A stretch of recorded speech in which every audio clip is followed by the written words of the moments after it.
आज हमारे पास जो कहानी है वो एक सदी से भी ज्यादा पुरानी है। रूस के एक छोटे से फैक्ट्री वाले गांव की है, लेकिन इसकी गूंज आज भी सुनाई देती है। हाँ बिल्कुल। हम बात कर रहे हैं मैक्सिम गोर्की के मशहूर उपन्यास माँ की। हमारे पास इस कहानी का एक हिंदी ऑडियो बुक का अंश है और हमारा मकसद सिर्फ इसकी कहानी को दोहराना नहीं है। नहीं, बिल्कुल नहीं। हमारा मकसद है एक इंसान के अंदर, मतलब उसके मन में हो रहे बदलाव को समझना।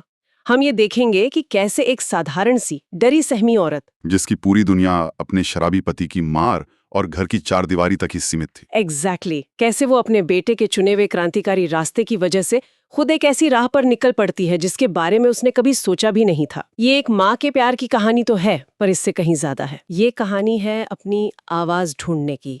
तो चलिए इस जबरदस्त बदलाव के सफर को परत दर परत खोलते हैं और समझने की कोशिश करते हैं कि एक इंसान के अंदर क्रांति की पहली चिंगारी आखिर लगती कैसे है। तो कहानी की शुरुआत एक बहुत ही घुटन भरे एक दमनकारी माहौल से होती है ना। बिल्कुल। एक ऐसी माँ जिसकी जिंदगी में पति की मार के अलावा शायद कुछ था ही नहीं। और पति की मौत के बाद भी वो डर खत्म नहीं होता। नहीं, अब डर ये है कि उसका बेटा पावेल कहीं अपने पिता के ही नक्शे कदम पर न चल पड़े। और एक दिन तो ऐसा लगता भी है कि ये डर सच हो रहा है। हाँ, वो एक दिन बिल्कुल अपने पिता की तरह नशे में घर आता है, मेज पर जोर से मुक्का मारता है, चिल्लाता है। माँ के लिए तो ये सबसे बुरा सपना सच होने जैसा था। उसे लगता होगा कि बस अब ये भी गया। हाँ, कि उसकी जिंदगी का चक्र बस ऐसे ही चलता रहेगा। लेकिन फिर कुछ ऐसा होता है जिसकी उसने कल्पना भी नहीं की थी। पावेल अचानक बदल जाता है, और ये कोई छोटा मोटा बदलाव नहीं है। ऐसा लगता है जैसे वो कोई दूसरा ही इंसान बन गया हो। एकदम।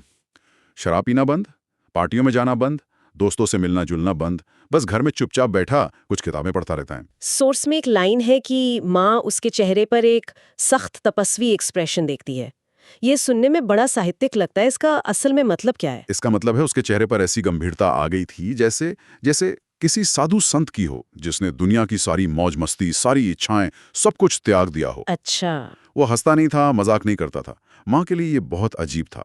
पहले वो उसके शराबी होने से डरती थी, अब वो उसके इस अजीबोगरीब सीधेपन से डरने लगी थी। उसे लगता था कि कहीं उसका बेटा किसी मठ में जाने की तैयारी तो नहीं कर रहा है। हाँ बिल्कुल, और ये चुप्पी बहुत भारी थी। तो ये डर सिर्फ पुलिस या सरकार का नहीं था, ये एक अनजाने का डर था। हाँ, कि उसका बेटा एक ऐसी दुनिया में जा रहा था जिसके बारे में वो कुछ नहीं जानती थी, और ये हफ्तों महीनों तक चलता है। आखिरकार वो हिम्मत करके पूछ ही लेती है, पाशा तू हर समय क्या पढ़ता रहता है? और मुझे लगता है यहीं से कहानी का असली इंजन स्टार्ट होता है। बिल्कुल, ये कहानी का सबसे अहम मोड़ है। पावल पहले तो झिझकता है, लेकिन फिर वो बताता है कि वो निषिद्ध किताबें पढ़ रहा है। यानी वो किताबें जिन्हें पढ़ना मना है। हाँ, और वो वजह भी बताता है। वो कहता है उन्हें पढ़ना मना है क्योंकि वे हमारे कामगारों की जिंदगी के बारे में सच बताते हैं, और मैं सच जानना चाहता हूँ माँ। ये लाइन कितनी पावरफुल है, मैं सच जानना चाहता हूँ। ये सुन के माँ का क्या रिएक्शन होता होगा? डर तो लगा ही होगा कि बेटा कोई सरकारी पचड़े में न पड़ जाए। डर तो था, लेकिन उस डर से ज्यादा कुछ और था जो शायद उसने अपने 40 साल में पहली बार महसूस किया था। वो क्या था? वो था आश्चर्य और एक तरह का सम्मान। पहली बार कोई उसकी जिंदगी, उसके दुखों के बारे में बात कर रहा था। पावल उसे समझाता है कि पिता जो उसे मारते थे वो इसलिए नहीं कि वो बुरे थे, बल्कि इसलिए कि उनकी अपनी जिंदगी भी बहुत दयनीय और अपमानजनक थी, और वो अपनी फ्रस्ट्रेशन उस पर निकालते थे। ये बातें तो माँ के अंदर सोए हुए विचारों को जगा देती होंगी। बिल्कुल। सोर्स में एक और कमाल की लाइन है कि उसके अंदर एक मूर्त रिबेलियन की भावना जाग उठती है। एक मूर्त रिबेलियन की भावना, मतलब विद्रोह का एक ऐसा एहसास जिसे वो छू सकती थी, महसूस कर सकती थी। तो ये सिर्फ बेटे के लिए चिंता नहीं थी, ये उसके अपने वजूद का पहला एहसास था। एग्जैक्टली ये पहली बार था जब उसे लगा कि उसकी जिंदगी के दुखों का भी कोई मतलब है, कोई वजह है। वो सिर्फ किस्मत की मारी नहीं है, बल्कि एक सिस्टम का शिकार है। और ये एहसास कि कोई है, उसका अपना बेटा, जो उसके दर्द को समझता है, ये उसके लिए किसी भी राजनीतिक विचारधारा से ज्यादा बड़ा था। और यहीं से उस्तेमदर की माँ थोड़ी पीछे हटती है और एक इंसान, एक व्यक्ति आगे आने लगता है। सही कहा। तो अब मामला सिर्फ चोरी छुपे किताबें पढ़ने तक नहीं रहा। पावेल इस पूरी क्रांति को, इस पूरे खतरे को अपने घर के दरवाजे के अंदर ले आता है। हाँ, वो शनिवार को घर पर गुप्त सभाएं करने लगता है। माँ के लिए कितना बड़ा शौक रहा होगा। बहुत बड़ा। उसके लिए ये किसी भयानक सपने जैसा था। उसे लगता था कि वो पता नहीं कैसे भयानक लोग घर आएंगे, चोरू चक्के, खतरनाक लोग, जिन्होंने उसके बेटे को इस रास्ते पर डाल दिया है। हर आहट पर उसका दिल कांप जाता था। हाँ, वो रसोई के कोने में दुबकी रहती थी डर के मारे। लेकिन जो लोग आते हैं वे उसकी कल्पना से बिल्कुल अलग होते हैं। सोर्स में कुछ किरदारों का जिक्र है, जैसे लिटिल रशियन आंद्रे। हाँ, आंद्रे। वो एक मजाकिया, हंसमुख और बहुत हमदर्द नौजवान है। वो आते ही अपनी बातों से माहौल को हल्का कर देता है। माँ से ऐसे बात करता है जैसे वो उसकी अपनी माँ हो। और नताशा भी है। हाँ, नताशा है, एक अमीर घर की पढ़ी लिखी लड़की जो अपना सब कुछ छोड़कर इस रास्ते पे आई है। वो बहुत शांत, सरल और प्यारी है। माँ जब इन नौजवानों को देखती है तो उसका डर पिघलने लगता है। उसे लगता है कि ये लोग भयानक तो। बिल्कुल नहीं है। हाँ, उसे लगता है ये तो बच्चे हैं और बहुत अच्छे बच्चे हैं। और सोर्स में एक तुलना है जो मुझे बहुत कमाल की लगी। माँ इन सभाओं की तुलना अपनी जवानी की पार्टियों से करती है। हाँ, वो बहुत दिलचस्प है। एक तरफ वो पार्टियां जहां सिर्फ शराब की गंध, गाली गलौज और भद्दे मजाक होते थे, और दूसरी तरफ ये बैठकें। हाँ, ये फर्क उसके लिए आंखें खोल देने वाला था। यहां भी बहस होती थी, आवाजें तेज होती थीं, लेकिन कोई बदतमीजी नहीं करता था, कोई गाली नहीं देता था। सोर्स में वो सोचती है, कोई गुस्सा नहीं हुआ, वो एक औरत की मौजूदगी के कारण खुद को रोक रहे हैं। और ये सम्मान उसके लिए एक बिल्कुल नया अनुभव था। उसने अपनी पूरी जिंदगी में इन्हें देखा था। तो वो एक तरह से एक नए समाज की झलक देख रही थी अपने ही छोटे से घर के अंदर। सही कहा, एक ऐसा समाज जो विचारों पर और आपसी सम्मान पर बना है। भले ही वो उनकी बड़ी बड़ी बातें जैसे समाजवाद या अंतर्राष्ट्रीय मजदूर एकता ये सब पूरी तरह नहीं समझती थी। नहीं समझती थी, लेकिन वो एक चीज समझ रही थी, ये लोग सिर्फ अपने लिए नहीं लड़ रहे। वो फ्रांस, जर्मनी, इटली के मजदूरों को भी अपना साथी मानते हैं। ये देखकर उसे अपने बेटे पर बहुत गर्व होता है, जो इस नई, बड़ी और सम्मानित दुनिया के केंद्र में है। तो यहाँ उसका डर धीरे धीरे गहरे लगाव और सम्मान में बदलने लगता है। हाँ, उसे लगने लगता है कि शायद सब कुछ ठीक हो जाएगा। लेकिन ऐसी कहानियों में सब कुछ हमेशा ठीक नहीं होता, है ना? नहीं होता। असल में चीजें अब और ज्यादा गंभीर होने वाली थीं। फिर वो होता है जिसका डर हमेशा से था। पुलिस का छापा। हाँ, एक रात पुलिस घर पर छापा मारती है।